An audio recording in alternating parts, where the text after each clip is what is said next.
top swerves ever in a TV show. And I was just curious if you also thought that. No.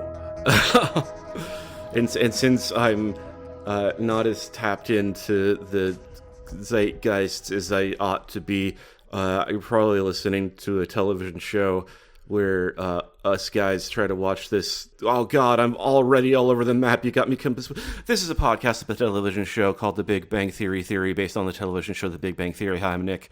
And I'm Kyle. And when I'm not trying to get my word salad down my throat, we talk about the television show The Big Bang Theory. We mostly don't enjoy it that much, but we do like each other. We do like talking about fun stuff. We just have to get through this rotten sitcom. We have to eat our meat if we want our pudding. I don't know why, but I did not like that. I did not like the construction of that metaphor at all. Well, that's because it's unpleasant. It was great. It was great in that regard, and I feel proud of the reaction. But with the big twist, I was like, "Oh yeah, that makes sense." That what would a perfect world be like? Probably not like what they're doing. That'd be pretty discombobulated, right? And so I enjoyed it. I don't remember like seeing it coming, but I didn't feel my mind was blown. Yeah, I mean, I guess that's fair. More like, oh, this is very clever. That's fair. Okay. Yeah. Anyway, what happened on this show that we're watching? Nothing clever. Nothing that blew me away. In fact, there's one thing that just like really bugged me, and I guess we should just get into it, which is this show here we watch. This week we're discussing the 15th episode of the 10th season, which is officially titled The Locomotion Reverberation. And the unofficial official fan summary reads, Howard and Leonard try to make their invention even smaller without Sheldon, who's busy trying to assemble... Oh, it's missing an article here. Who's busy trying to assemble real train engine. Raj and Stewart look after Hallie Wolowitz. Just say the baby. No, I'm not. No, it's a baby. Okay, Hallie Wolowitz. While the girls take Bernadette out, and Raj causes disaster. That's not accurate. Bad summary. I'm sorry to the anonymous fanatics who have put these things together, but this is not your best work. But it's not the worst either. I'm sad that it doesn't mention the return of Dean Norris, the Air Force guy who demands good results, and they're always terrified of getting disappeared by him. And so I like that he shows up and they pick up that plot again. Did that happen at the beginning of this season or a previous season? How long has it been since they left that behind? How long have we been doing this, Kyle? I think they definitely talked about the project this season, but I think I think the most of the big stuff with this plot was at the end of last season. You're right, because there was the whole there was that brief period of time when they were like, is it ethical to make something that is definitely going to be used by the military to kill a whole bunch of people? And Sure. And they never, interestingly enough, for raising such like a massive question, never resolved it. Basically, the closest they came to a resolution was like, well, I'm not really sure we have any choice in the matter. It's like the government's going to do what the government's going to do. And if we try to get in the way, we'll be crushed like ants. So I guess that absolves us of any responsibility for future war crimes committed with our technology. I mean, if this were a sitcom about a small gaggle of nerds choosing to have their own kind of minor revolt or sabotage campaign against the United States military, I think it'd be a lot more interesting, but it's never something they'd go for, unfortunately. But now that we're talking about it, I feel confident that they haven't, substantively dealt with this since the beginning of the last season. Because I remember that's how it starts off, and then it goes completely off the rails to focus on Penny and Leonard needing to get remarried. And their parents banging each other. Yeah, and that was like a 2-part cliffhanger, I guess. So I'm glad it's back, but boy, it's there's some lucky writer out there who never thought he'd get to finish his arc, or she. And I'm glad that they got their just due. It's just a shame that it took like almost 2 years. But anyway, so the actual plot is, this device that they haven't worked on in almost 2 years, some sort of tracking system. They're basically done with it, but Sheldon, just doing what he does, whittling away the various fibers of his mind, realizes, we can actually do this more efficiently. I was doing the math, and we can make this thing smaller, which maybe not more effective or whatever, just better. Whatever. Smaller is better. Good. Great. And Wolowitz and Leonard, though, are like, no, we're done. Like, this is literally good enough for government work. Why do you always try to, like, drag us into overcommitting? And so Leonard distracts Sheldon by buying him a $4,000 weekend locomotive trip where he gets to be, like the engineer. It's like an experiential train journey, and so he gets super psyched about that. The other nerds realize that without him. Actually, I skipped a step. Then Hank Norris, D. Norris shows up, and he's like, "Oh, hey, I know you guys are the nerds, but I understand whatever Sheldon wrote on that board." Yeah, that was frankly the weirdest part of the whole episode to me, was his ability to just randomly look at a board and be like, I see that you've made a major paradigm shift in your research that has these implications. Yeah, I see this formula in this lab where you guys are working on something that no one else had ever considered before. And now that I am able to briefly glance at it, let me say, it's obviously better. Whatever it is, just do it. And he's right, but it is bizarre. And then that leads to the nerds realizing now that they have to go that route. They're angry at Sheldon in the first place because they're babies. And it turns out that they can't keep up with Sheldon's cool math tricks. And so they they basically bring the whiteboard to his apartment. He is gone fully into the locomotion dream, where he has a train engine in the apartment that he's working on. This is something that, why it didn't trigger my suspension of disbelief, I can't explain. Maybe I didn't care enough to wonder if it was believable. Maybe, I did believe maybe that Sheldon bought and had people carry up a train engine to the living room of his apartment. In any case, that happens, and he has a lot of fun with it. And then as soon as they show him the formula, and they're like, "Oh, we can't do it without you. Help us." He turns right back around and says, I know you're just trying to manipulate me, but I also love that you need me for this. Ha ha ha. And so that's all resolved. I just remember the thing that bothers me, though, because it's not relevant. It comes up before this plot thread begins, and it just never goes anywhere, which Sheldon gets this train trip, and he goes to tell Amy about it, and he's super excited. And she looks like she's about to end the relationship in response. Like, every reaction she has is like, "Oh, God, I'm so done with this. Why am I in this situation? How have I married such a toddler?" Only for that to be turned into the best part of the episode, I think, the stinger scene where Sheldon is wearing just a set of overalls and a neckerchief.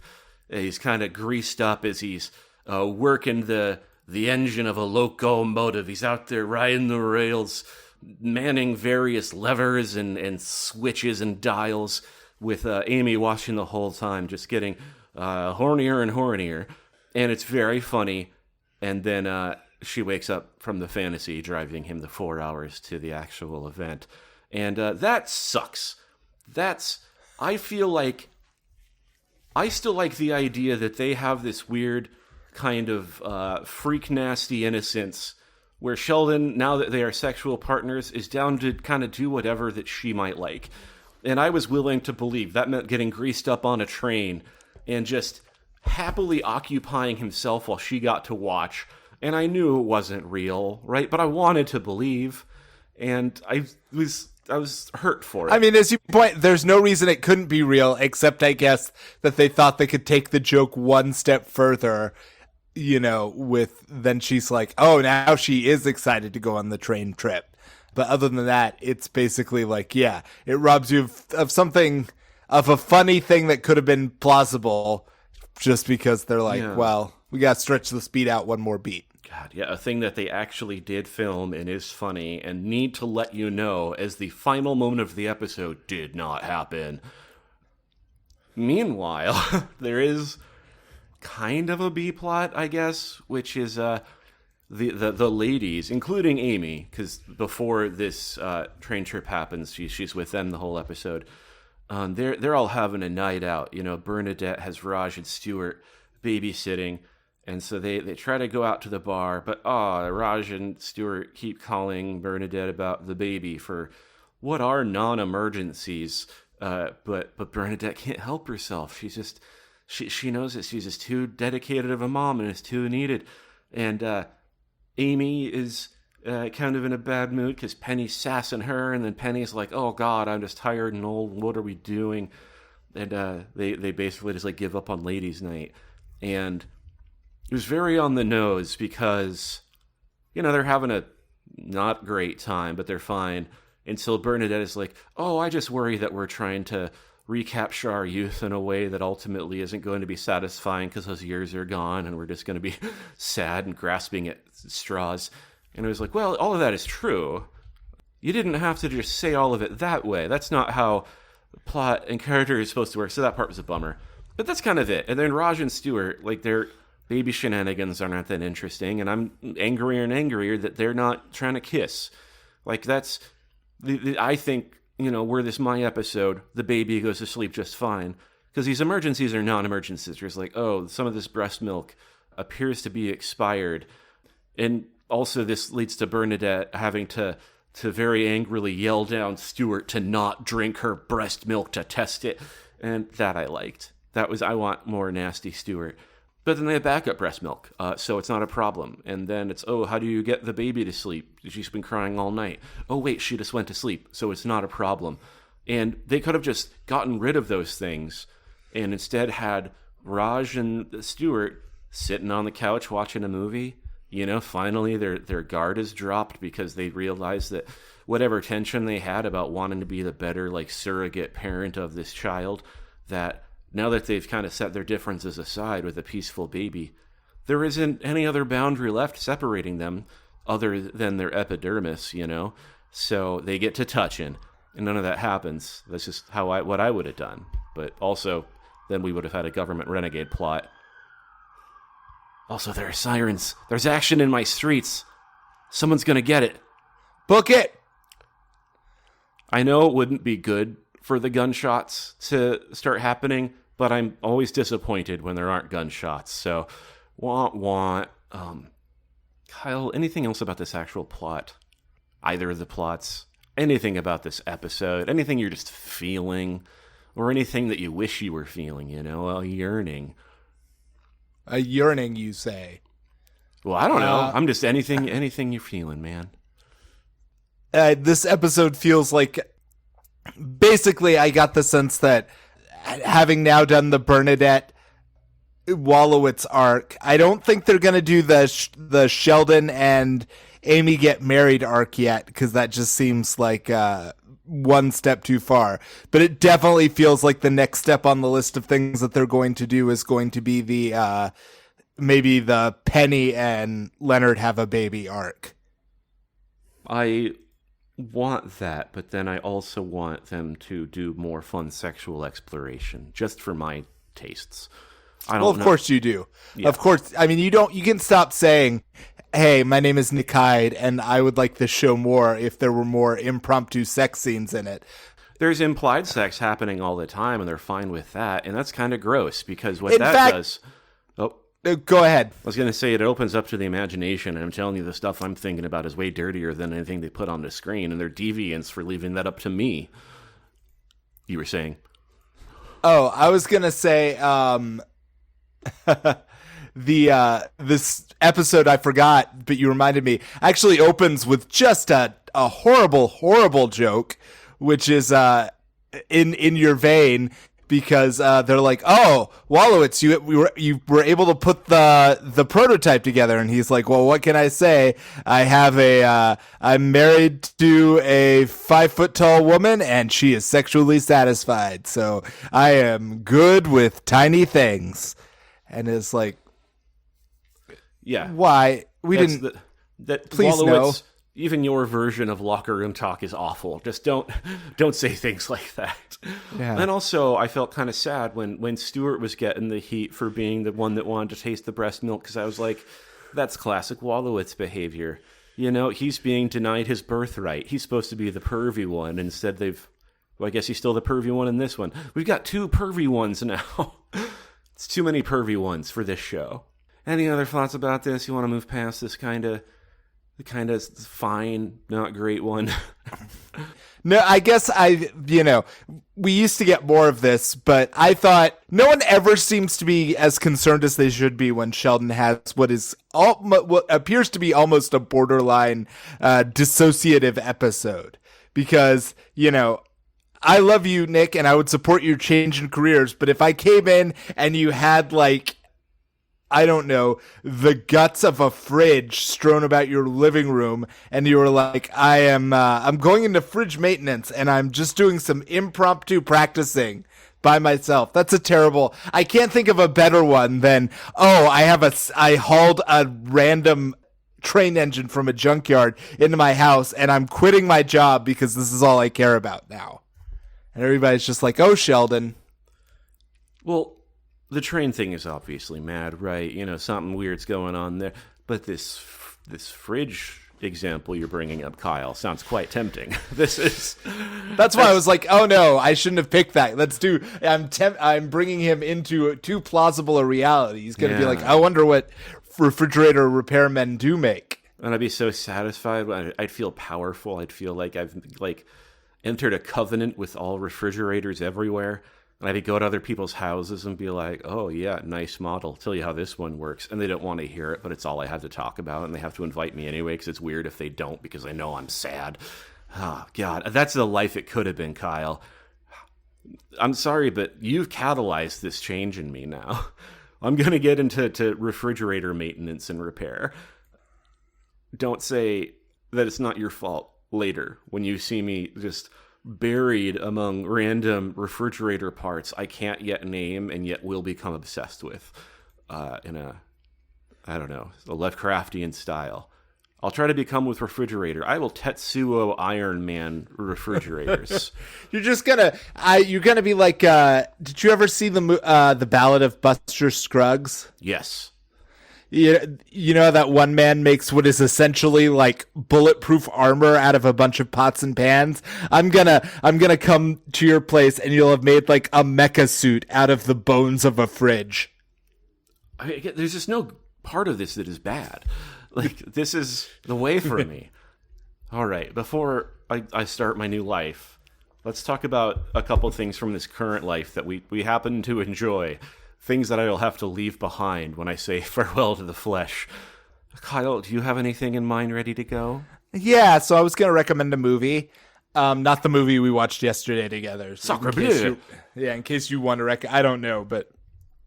No, a couple nights ago, I watched a movie that I'd seen a long time ago before, but with my parents, but I don't think I'd seen all the way through. But I watched it with my wife and my mother-in-law, and it was fun. It's called...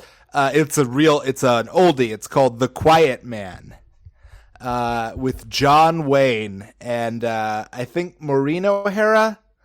And so the premise of it is it's one of the few John Wayne movies that's not a Western, although he plays a character who would easily belong in a Western.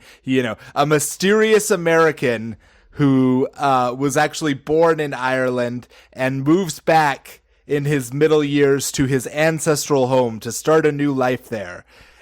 And it's both a comedy and it's a romantic comedy, because soon after arriving he falls in love with a fiery redhead, but alas, he crosses her brother, and so can they ever be together when he has committed when the brother has taken out kind of a blood oath against him. So that's really the theme of the movie. The humor of the movie is basically, aren't Irish people kind of backwards and crazy, and isn't it cute and funny how they pretend like their culture has meaning? And yet for all of that, it is pretty funny the way they portray Irish people, and charming. Like the way, it's just like, it's like all of it is a little bit problematic, but also doesn't feel like crazy off base, I guess. Like, for instance, John Wayne's like not even best friend in town, but a guy in town who he relies on a lot to like help, and who wears a lot of different hats in the town in terms of like, he's the local guide and negotiator and matchmaker. He's also the town resident alcoholic. So it's just like, yeah, I mean, he can basically set up anything you want. He can fix any problem you have, but you're going to have to wait because it takes him a while because he doesn't walk so straight anymore. And, when he goes over to someone's house, he's not really going to do anything to anyone's benefit until that person has poured him a glass of whiskey. It's just not how he operates. And you just have to accept that. This is a ridiculous comparison, but now I'm thinking like he's a witcher. Except instead of getting, actual pay for it, he just needs some hooch. Yeah. And, I feel like that is too, but that's okay. Part of my refrigerator lifestyle is I'm accepting whiskey shots for my work. I don't know how that will help me get the parts necessary to assemble my mech suit, but that's what I'll contemplate once the whiskey hits. So anyway, sorry. Yeah. And so also, I guess it's not really, it's like spoiling all that much, but John Wayne's character, it's revealed like partway through, is actually a former champion boxer. And so why he gave up like his refusal to fight, or his like whole like sort of like hands off, it's not worth it to like get involved with like the local ruffians, or is all rooted in actually a surprisingly like nuanced take on like the trauma of his former life as a professional boxer in a way that is like very artfully rendered. I should say this movie was directed by John Ford, for which he won, I think like his third or fourth Academy Award. So it is, I may not be describing it very well, but filmmaking perspective, it's just beautiful. And, for a story that is very silly and sort of doesn't have a lot of stakes, there's still moments in it. There's like a horse race in it that's just breathtaking for how well it's shot. And you remember that this movie was actually being directed by like the guy Steven Spielberg looked up to as a kid. Did you notice whether more of the shots appeared with the horizon near the top of the screen versus God damn it, the the whole time I was watching it, I'd never had that thought once, and now I'm going to have to go back and be like, wait, where was the fucking horizon in that movie? That is the only scene from The Fabelmans that I've ever seen. And spoiler alert, it is definitely the best scene in The Fabelmans. I was going to say, and it's also the only one I'm ever going to. That's like, I would think I have to like make it my thing to like intentionally avoid that movie just so I can have that one scene that much brighter in my heart. So he was a good director, huh?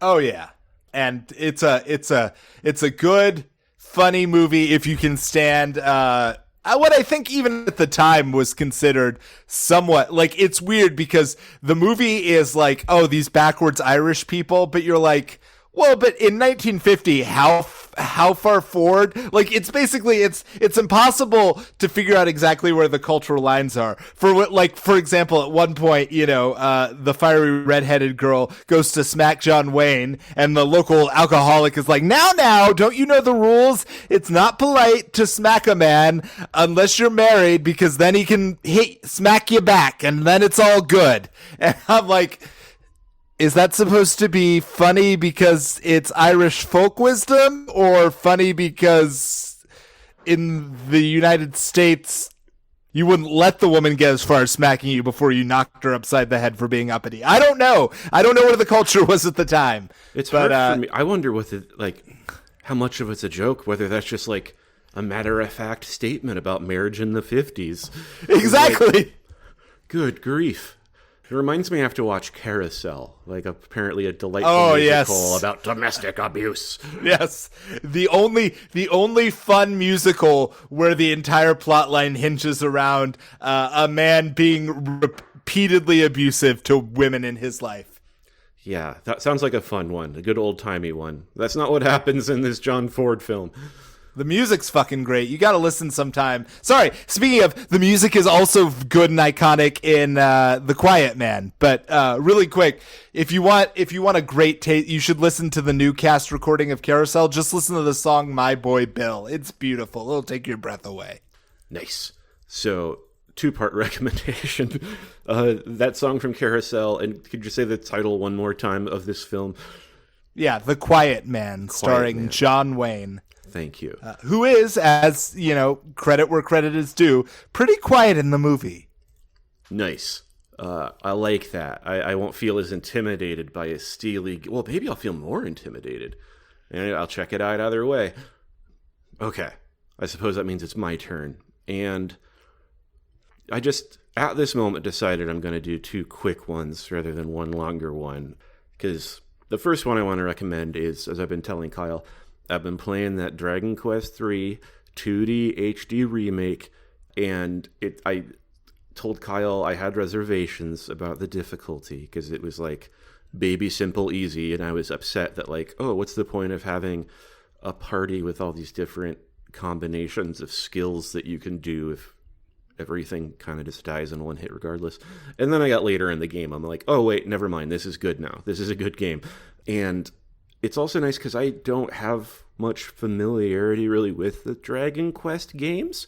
I was always like so into Final Fantasy that I just didn't really play other RPGs as a kid. I was very much like a Squaresoft fanboy, as lame as that is. And then I think it was finally with 11 that came out a few years ago. I was like, oh, okay, I like this. I like this world. This is cute. And so in 3, it's nice to see a very like refreshing, modernized version of a game that I've had the opportunity to play in the past, but just never got into because it wasn't something I craved. It didn't feel worth putting up with like NES conveniences to enjoy it. All that said, hey, if you've never played a Dragon Quest game, hey, they're fun. You usually have a silent, nameless hero who has to go save a princess and fight a dragon lord. There you go. And this one, I was surprised because Kali mentioned to me that it had like a mercenary recruiting system. Because I didn't know anything about this game before playing it. I was like, oh, that's so different than what I know of all of the other ones. And it's great. I think it's scratching a very basic itch for me of having, classic, here's your equipment and spells and your numbers go up, and you've got very clearly defined classes that are distinct from one another, so like how you form your party matters and how they complement each other matters. And that's what I like the most, just swapping guys around for situations and feeling good about it. And then, like I said, it's a modern HD version, so all the artwork is beautiful, and the music is beautiful, and all the monsters are so cute. You're out there killing stuff all the time, and they look like they love it while you're doing it to them. It's impossible not to enjoy that.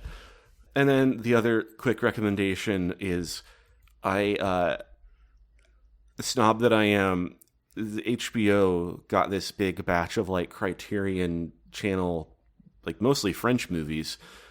And this is last week, I saw for the first time The Wages of Fear, which I've also mentioned to Kyle, and which I didn't realize was the original movie that inspired Sorcerer.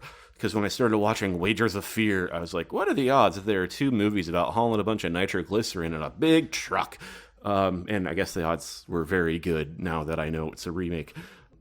The original version is... God, I think it was early 50s, maybe late 50s, French film, and it's set in a middle of nowhere South American town where a bunch of, they're not even like really immigrants, they're just like a bunch of men are stranded more or less because life has in one way or another brought them to that town, and now that they're there, they cannot afford to leave. there isn't enough work to go around, and so they're doing odd jobs. And this is a group of like, I don't know, 8 or 10 dudes that are hanging, and they're all effectively vagrants. And the only way to get out of town is to fly out. There's a nearby airstrip, but I think realistically it would cost, any one of these guys like $1,000 American dollars in 1950s money. So they're not getting that through, helping with chores. But there's a nearby oil well that is in operation and is mostly, it seems, operated by locals because the company considers them more disposable. And there's a big accident where the well catches fire and they have no means of putting it out, except there is a nearby a supply of nitroglycerin. And they say, if we get even a fraction of that to the oil site, we can basically throw it into the well. That'll explode all the ground around it, cave it in, and then that'll solve that problem. But who would we ever find that would drag way desperate and suicidal and foolish enough? Yes. And part of it is the nitroglycerin is like far, far, far more than they need, but they don't want to risk having enough. And so they've got 2 flatbed trucks full of it. And they state explicitly, it's like, well, this is a rush job, so we weren't even able to follow the normal safety precautions we'd usually follow, so be careful. And yeah, it's 4 of these vagrant guys end up taking the job, and they're going through the jungle, right? Is that my so it's like, it's not like paved roads the whole way. It's like, yeah, it's not quite jungle, but it's exceedingly rural. It's like there is a road, like a clear road from their little nowhere town to this oil operation, but it's like, it's terribly maintained. There are parts of it that are just completely washed out. And there's even one part that technically is in good shape, but is so bumpy that the nitro would explode if you were to drive over it in any but the most clever way imaginable that they have to do. And yeah, so the movie, it's almost like 2 halves. Like they get to the nitro part pretty late, but it's establishing that these are desperate men, and they're not good people, all of them either. They're like, the 2 of the protagonists are actually pretty rotten and mean, but they're hard and they're desperate and they're charming, so it makes it worth it. And then the second half is, like, it's not even about, well, I guess it has to be about like the literal dangerousness of it, but it's more about like seeing what happens to people when they are put under like the most intense pressure and anxiety possible. That like, they're going to get paid handsomely for this. They're going to be rich, but like knowing that like at every second the slightest accident could result in like a catastrophe, like just a immediately self-extinguishing catastrophe. And that part's fun. And so I also need to watch Sorcerer because apparently that's just dandy, and I've been wanting to watch it. And I'll watch that one. I'll watch that one with you. In fact, maybe we should do a William Friedkin, like, a little mini marathon. We can watch The French Connection and The Exorcist and Sorcerer back to back and wonder what the fuck was that guy's deal. I like that. We'll have a Freaky Friedkin Friday. Ah, that's great. Yeah, so that's my other recommendation. And also, as I mentioned to Kyle, I think it's highly suspicious that of the 4 primary cast, 2 of them are roommates named Mario and Luigi. And the one named Luigi is a stout Italian man with a big mustache wearing a cap and suspenders, or overalls, I mean, who isn't a plumber, but he does work in, the construction. He works with his goddamn hands. And that his brother is a tall, lanky guy who, is he a coward? I don't know. You'll have to see the movie. But I do think Nintendo has explanations to owe us from this 1950s French film that clearly they took inspiration for their Mushroom Kingdom from. That's right. All right. Well, I don't know what else to say at this point other than that I am really now looking forward to Freaky Freakin' Friday. And maybe we can do a special bonus episode of our findings, or maybe we'll keep it secret and safe to us, because we don't need to commercialize everything we do, right? Right? Would Freakin' want that? Probably. That's what I'm saying. Who knows what he would want? It's like I know two things about him, which is that, he was actually, no, I don't know anything. It's like based on his movies, he was kind of, weird and cynical and probably racist. But again, much like we were talking about earlier, was he racist for his time, or was he just the normal amount of racist? That makes me wonder, because if his depiction of Sorcerer is pretty racist, I think he'll have explanations, because the Wages of Fear is pretty distinctly like, white men ruining this goddamn country, aren't they? Anywho, you know us now, listeners, as we are, but when we return, you may know us in our post-Friedkin psychology, and I hope you'll forgive us for the strange, twisted beings we'll have become.